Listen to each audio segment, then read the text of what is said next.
Tūpuna is a beautiful word.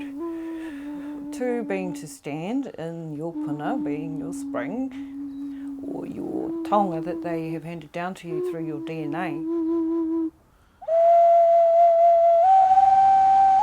Just the imagery of standing in a puna for me is about being nourished in many different ways, you know, like so we can drink from the water, we can bathe in the water, we can cleanse in the water.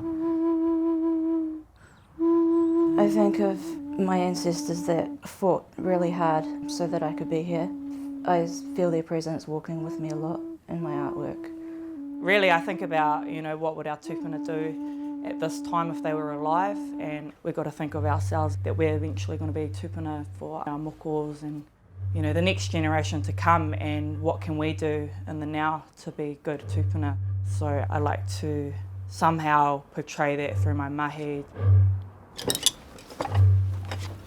It's when you're carving an ancestor and you're staring at their face all day, every day, it gets you thinking. You start to realise that it's a bigger world than just yourself, and that, there's so many other lives in that have been lived. And then once you learn that story, you find out later that this tūpuna that you've learnt about and this tūpuna you've learnt about actually had connections, and then it creates a bigger picture, and it's just like one puzzle piece at a time. I think sometimes it's more a subconscious thing that comes through, not necessarily what I plan.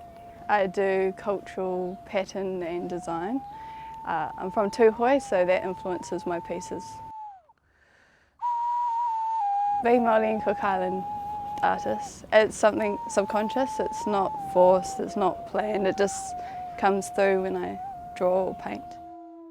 Ancestral healing is also a big part of my artwork, because you know how there's a lot of trauma from colonisation and that trickles down, but there's also a lot of sort of fierce pride in aroha, and I think that needs to be uplifted.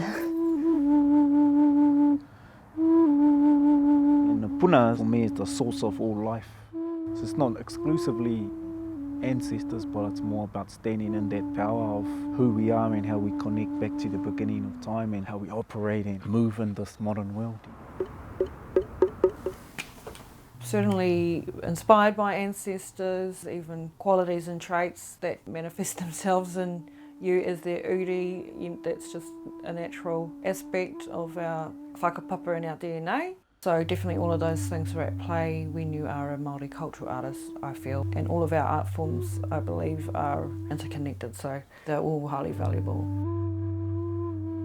When I hear the kupu tūpuna, not only do I think of my ancestors, but I think of all tangata, because we are all ancestors to someone else, and